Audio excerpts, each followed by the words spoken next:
ចឹងនៅក្នុងវីដេអូហ្នឹងគឺខ្ញុំធ្វើការបញ្យល់ទៅលើកូដដែលលោកគ្រូក៏បានដាក់ឲ្យមួយ command line ដែលភ្ជាប់ជាមួយនឹង operator ជាច្រើនចូលគ្នាដែលមានទៅលើឆ្នោត or ឆ្នោត and ហើយនឹងគ្នាបជាមួយនឹង /e ឬក៏ /n ជាដើមអញ្ចឹងជាដំបូងគឺយើងមើលទៅលើ HO ដែលមាន comment ទៅលើ ADD RAM IP ទាំងអស់ហ្នឹងគឺជា comment ធម្មតាតែសំខាន់ត្រង់/e ឬក៏ /n ហ្នឹងប្រសិនបើយើងប្រើសម្រាប់ភ្ជាប់ជាមួយនឹង /n ឬក៏ /e អីផ្សេងអញ្ចឹងបន្ទាប់មកយើងប្រើជាមួយនឹង read អញ្ចឹងសម្រាប់comment ដែល user គាត់បញ្ចូល keyboard ដែលយកមកធ្វើការប្រៀបធៀបជាមួយនឹងលក្ខខណ្ឌខាងក្នុងជាមួយលក្ខខណ្ឌខាងក្នុងហើយឥឡូវខ្ញុំបញ្ចូលទៅលើគ្នាបអញ្ចឹងនៅក្នុងគ្នាបហ្នឹងគឺយើងប្រើសម្រាប់ប្រៀបធៀបទៅលើតម្លៃដែលបានន័យថានៅពេលដែល user គាត់បញ្ចូល CM ជា ADD អញ្ចឹងវានឹងចាប់យក ADD ហ្នឹងមកធ្វើការប្រៀបធៀបដែលមាន ADD ខាងក្នុងហើយបន្ទាប់មកវានឹង run ជាមួយនឹង comment df.x ដែលជាករណីប្រើជាមួយនឹងឆ្នោត and ឬក៏ឆ្នោតហ្នឹងដែលករណីមួយប៉ិតហើយនិងករណីពីរប៉ិតវានឹង run នឹងពីរអញ្ចឹងបន្ទាប់មកបើករណីដែល user គាត់អត់បញ្ចូល ADD នោះទេវានឹងចូលករណីទី2ដែលវានឹងចូលករណីទី2ដែលភ្ជាប់ជាមួយនឹងឆ្នោត or ហើយបើសិនបើករណីមួយអត់ប៉ិតវានឹងចូលករណីទី2ហើយករណីទី2នឹងដែរបើសិនបើ user នឹងគាត់បញ្ចូល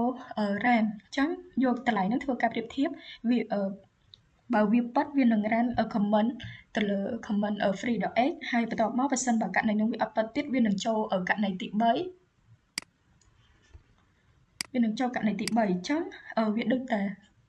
អាមុននោះទេអញ្ចឹងវានឹងចាប់យកតម្លៃនឹងធ្វើការប្រៀបធៀបអញ្ចឹងបើសិនបើវាប៉ិតវានឹងបង្ហាញព័ត៌មានហើយបើសិនបើយើងបញ្ចូលទាំងអស់នឹងវាអត់ប៉ិតនោះទេនេះបើសិនបើយើងបញ្ចូលទៅវាអត់ប៉ិតនោះទេ